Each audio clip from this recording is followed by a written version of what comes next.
जय श्री कृष्ण। मैं डॉक्टर सुनील। कल मौनी अमावस्या का महापर्व है। करोड़ों की संख्या में श्रद्धालु पवित्र प्रयागराज में गंगा में डुबकी लगाने के लिए उमड़ रहे हैं। तो इस संबंध में कुछ बातें की जाएं। लिखा जा रहा है कि अद्भुत संयोग है और ये महाकुंभ 144 वर्ष बाद ही आएगा। हमारा कहना है कि महाकुंभ तो 144 वर्ष बाद आ जाएगा, किंतु एक घटना नहीं होगी, वह है आपका जन्म। आपका जन्म इस रूप में न पहले कभी हुआ था और न आगे कभी होगा। तो इसलिए जन्म महत्वपूर्ण है और ये जन्म चूँकि प्रारब्ध के अधीन कर्मानुसार हुआ है, इसलिए कर्म महत्वपूर्ण है।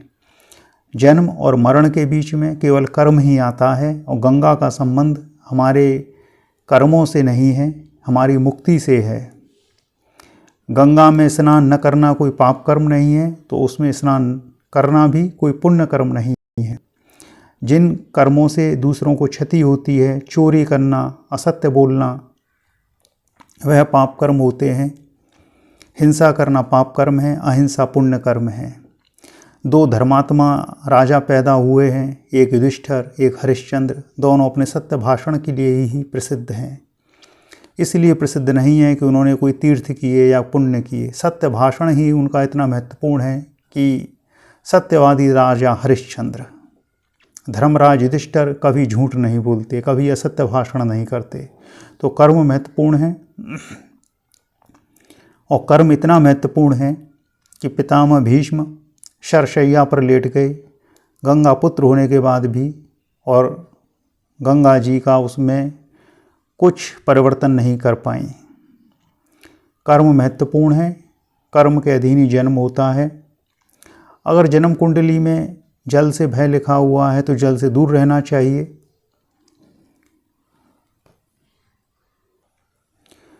तो जो गंगा में स्नान कर रहे हैं, डुबकी लगा रहे हैं, उनका सौभाग्य है। किंतु जो किसी कारणवश स्नान के लिए नहीं जा पाए, उनको कर्मों को महत्व देना चाहिए। अपने जीवन को इतना कर्मों से संयुक्त कर लेना चाहिए, क्योंकि व्यक्ति प्रतिक्षण अपने कर्मों के महाकुंभ में डुबकी लगा रहा है और जो कर्म आप कर देते हैं उसमें परिवर्तन फिर संभव नहीं होता।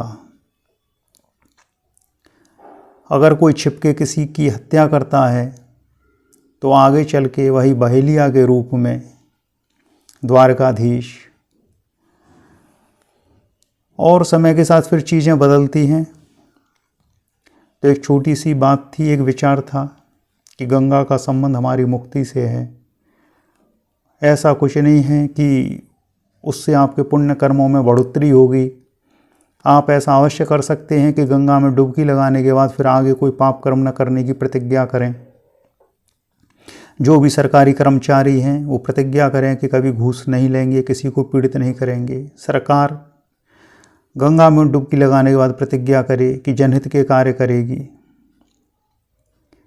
गंगा में डुबकी एक संकल्प हो सकता है कि इसके आगे हम कोई पाप कर्म नहीं करेंगे, किंतु गंगा में स्नान करने से ही सब कुछ हो जाएगा, ऐसा नहीं है।